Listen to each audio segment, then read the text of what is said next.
جس کی وجہ سے انسان کسی کا مال عزت تو کیا کسی کے بارے میں برا سوچنے سے بھی بچتا ہے، اور وہ چیز کیا ہے؟ وہ ہے اپنے رب کریم کا خوف۔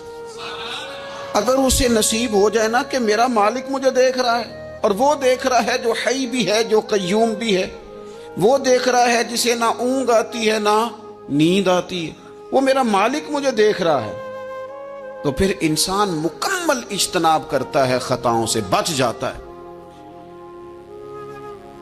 ہمارے صوفیاء فرماتے ہیں کہ کسی بندے کے دل میں نا، وہ کہتے ہیں نا لوگ کہ بریک ٹھیک کر لو تو پھر گاڑی روڈ پہ چڑھا لو، پھر خیر ہے، جہاں بھی موقع آئے گا اس کی بریک لگے گی۔ پھر لوگوں نے ایک اور آسانی کی ہے، میں نے دیکھا ہے کچھ ایسی گاڑیاں آئی ہیں جن کی بریک نہیں لگانی پڑتی، انہوں نے ایسا اس میں سسٹم فٹ کر دیا ہے کہ گاڑی کے سامنے کوئی چیز آتی ہے تو اس کی بریک خود بخود لگ جاتی ہے۔ وہ کہتے ہیں بغیر بریک کے گاڑی روڈ پر چڑھانی نہیں، بریکیں ٹھیک کرو پھر چڑھا لو۔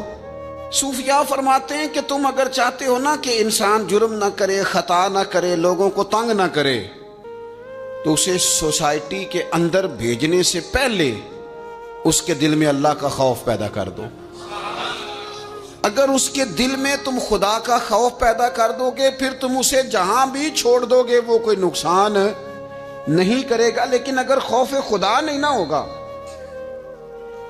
اگر اللہ کا ڈر نہیں ہوگا، پھر وہ لوگ دیکھتے ہیں کہ لوگوں کو کیسے مطمئن کیا جائے، لوگوں کی آنکھوں میں دھول کیسے جھونکی جائے، وقتی طور پر ایسے پروگرام بنا لیے جائیں جن سے لوگ مطمئن ہو جائیں، تھوڑا سا لوگوں کو موٹیویٹ کر دیا، کوئی تھوڑا سا بتا دیا، کوئی تھوڑا ریلیف دے دیا، کچھ تھوڑی سی ایسی کہانی بنا دی جس سے ووٹر سپورٹر مطمئن ہو جائیں۔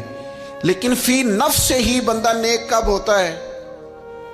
میرا رب فرماتا ہے ان الذین یخشون ربہم بالغیب، وہ لوگ جو اپنے رب سے ڈرتے ہیں پر بن دیکھے ہی ڈرتے ہیں۔ ان الذین یخشون ربہم بالغیب لہم مغفرۃ واجر کبیر، قربان جائیں۔ فرمایا بے شک وہ لوگ جو اپنے رب سے بغیر دیکھے ڈرتے ہیں، اللہ تعالیٰ نے ان کے لیے بخشش بھی رکھی ہے اور بہت بڑا اجر تیار کیا ہوا ہے، بغیر دیکھے۔ یہ جب بندے کو چیز نصیب ہوتی ہے نا کہ وہ اللہ تعالیٰ سے ڈرتا ہے، پھر وہ بندہ دانا ہو جاتا ہے،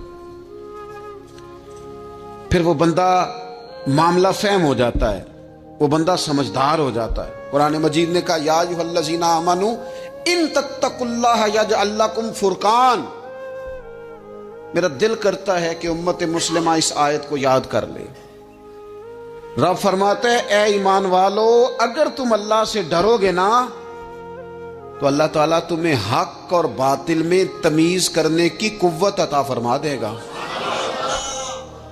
تم اپنے دل میں رب کو جواب دینے کا تصور پیدا کرو، اللہ تمہارے فیصلے درست کرا دے گا۔ اور میرے نبی پاک صلی اللہ تعالی علیہ وسلم نے فرمایا یہ جو اللہ کا خوف ہے نا، یہ حکمت کی بنیاد ہے، یہ دانائی کی بنیاد اللہ کا خوف ہے، یہ بنیاد ہے، اس کی وجہ سے لوگ دانا ہوتے ہیں۔ اگر وہ رب کریم سے ڈرنے لگے تو اللہ انہیں بصیرت کی روشنی دے گا۔ کیوں فیصلے درست تھے سارے سیدنا